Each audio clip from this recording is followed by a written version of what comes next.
Assalamualaikum warahmatullahi wabarakatuh. Berjumpa kembali dengan saya Izin Arifin di channel Rumah Nafas Safa.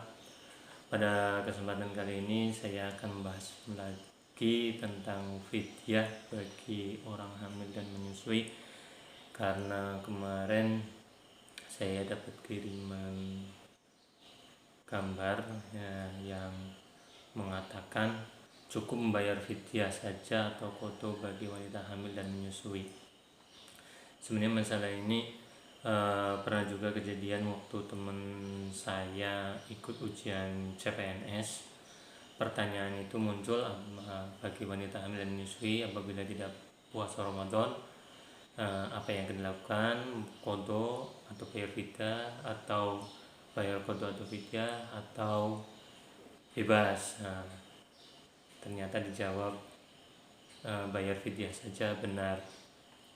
Kemungkinan soal CPNS itu menggunakan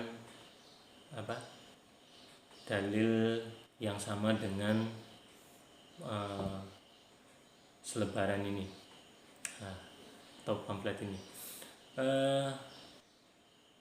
Jadi hadisnya kurang lebih terjemahannya itu dari Ibnu Abbas radhiyallahu an kepada seorang budak wanita yang hamil atau menyusui, kedudukanmu seperti orang yang tidak mampu untuk berpuasa, maka hendaknya engkau memberi makan seorang miskin untuk ganti setiap hari berbuka dan tidak ada qadha bagimu. Ini diriwayatkan Ad-Darqutni dalam sunannya, Sunan Ad-Darqutni. Dan saya coba mencarinya di kitabnya, memang ketemu, dan hadisnya memang bunyinya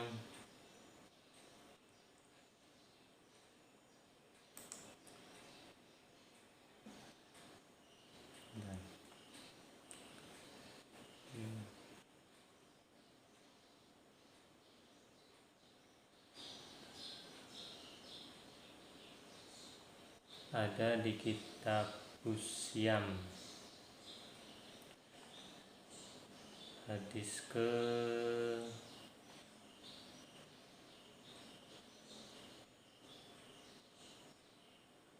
8.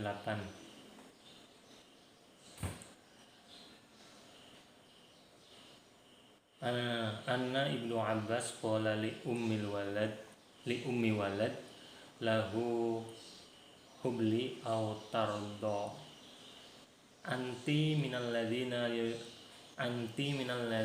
la yutiquna syam alaikal jaza walaysa alaikal qadha.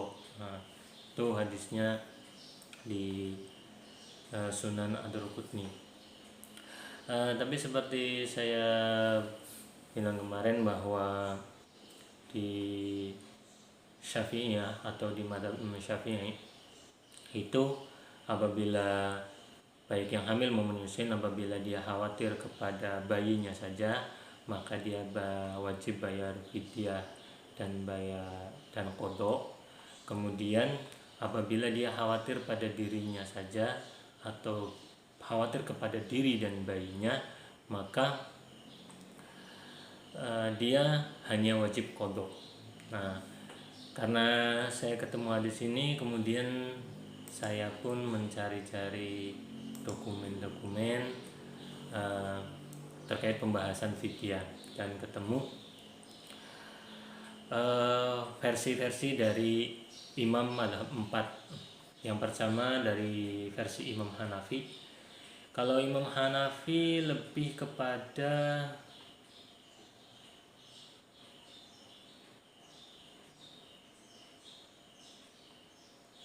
mengqadha puasa saja. Jadi Imam Hanafi itu lebih kepada qadha puasa saja. Hadis yang digunakan itu adalah sesungguhnya Allah telah menggugurkan puasa dan separuh sholat dari musafir, dan menggugurkan puasa saja dari wanita hamil dan menyusui. Ini hadis yang digunakan, hadis riwayat Ahmad. Ini saya ada kitabnya tapi belum ketemu hadisnya. Sunan At-Tirmidzi Ini saya ketemu bunyi hadisnya, Innallaha ta'ala wada'a 'anil musafiris shaum wa syatras shalah wa 'anil hamil awil murdi'is shaum. Nah, itu di Sunan At-Tirmidzi. Nah, kira-kira di kitab yang lain, di kitab apa ini? Di kitab Sunan Nasai juga sama, kurang lebih bunyinya seperti itu. Jadi kalau di Imam Hanafi hanya ada qodok, tidak ada fidyah. Kemudian versi Imam Malik, kalau versi Imam Malik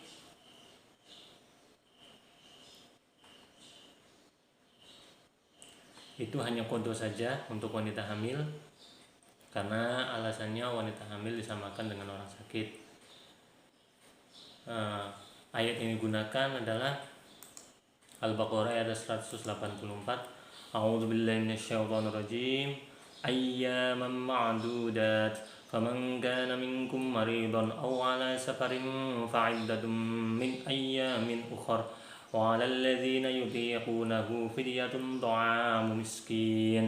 Faman tatawwa khairan fahuwa khairul lah. Wa an tasumu khairul lakum in kuntum ta'lamun. Yaitu dalam beberapa hari yang tertentu, maka barang siapa di antara kamu ada yang sakit atau dalam perjalanan, lalu ia berbuka, maka wajiblah baginya berpuasa sebanyak hari yang ditinggalkan itu pada hari-hari yang lain. Dan wajib bagi orang-orang yang berat menjalankannya, jika mereka tidak berpuasa, membayar fidyah, yaitu memberi makan seorang miskin. Barang siapa yang dengan kerelaan hati mengerjakan kebajikan, maka itulah yang lebih baik baginya, dan berpuasa lebih baik bagimu jika kamu mengetahui.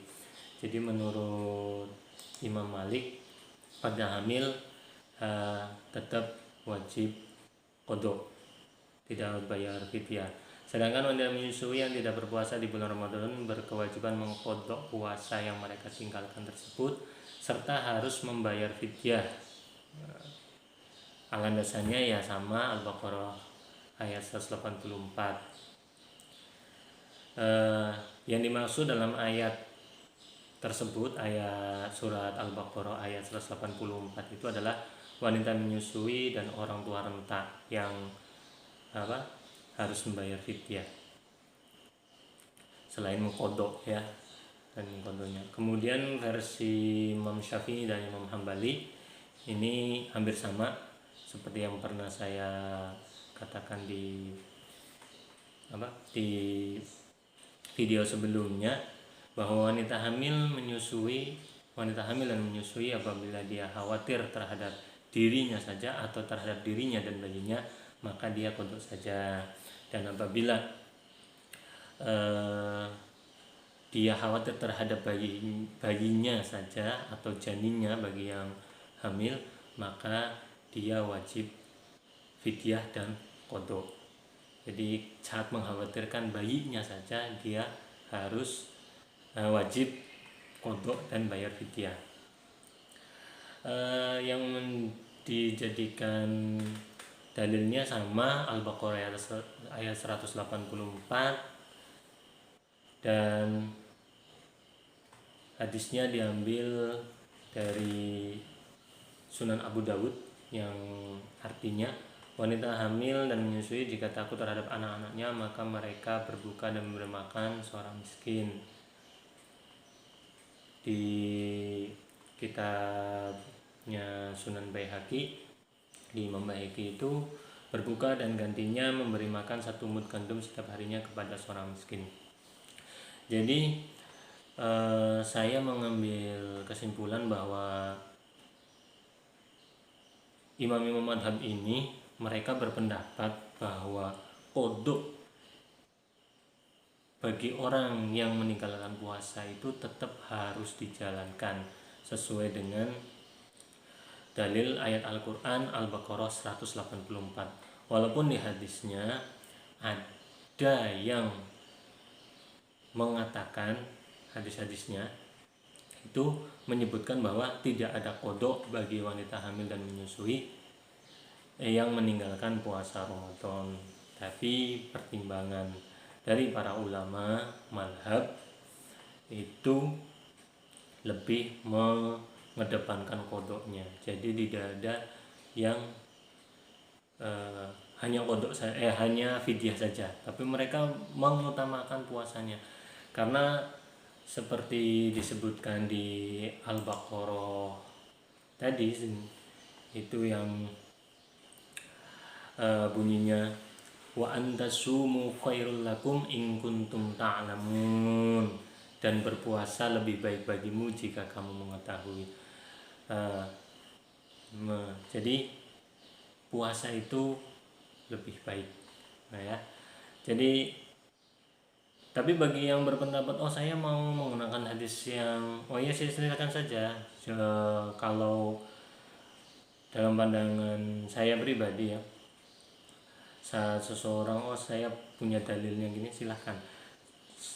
Kalau saya tetap berpegang kepada tadi penjelasan dari para ulama, terutama imam-imam mazhab, karena mereka zamannya lebih dekat kepada Rasulullah. Walaupun dari 4 mazhab itu saya memilih mazhabnya Imam Syafi'i, karena saya belajarnya kepada ulama-ulama yang bermadzhab Syafi'i dan kitab-kitabnya juga kitab-kitab bermadzhab Syafi'i. Jadi saya lebih condong ke sana. Saya mau yang lain tidak pernah ngaji dan tidak terlalu paham, maksudnya kalau sekedar tahu ya tahu, tapi belajar perbandingan mazhab saja hanya waktu kuliah itu juga ya sekedar saja. Jadi itu saja dari awal hingga akhir. Jika intinya saya membuat video ini hanya untuk menerangkan bahwa ulama-ulama besar di 4 mazhab itu lebih memilih kodoknya yang dikuatkan, kodok puasanya yang dikuatkan. Walaupun ada hadis yang mengatakan, ini bukan berarti mereka mengingkari hadis, tapi mereka berijtihad, memikirkan betul, bukan hanya sekedar melihat satu hadis kemudian ya di sini seperti ini. Itu ya kelas-kelas kita lah, membaca hadis, ya ini sesuai, ya ini sesuai. Tapi mereka merangkum, tidak hanya melihat dari satu sisi saja hukumnya. Jadi mereka memikirkan lebih mendalam. Dari awal hingga akhir saya mohon maaf, semoga bermanfaat. Akhirul kalam, assalamualaikum warahmatullahi wabarakatuh.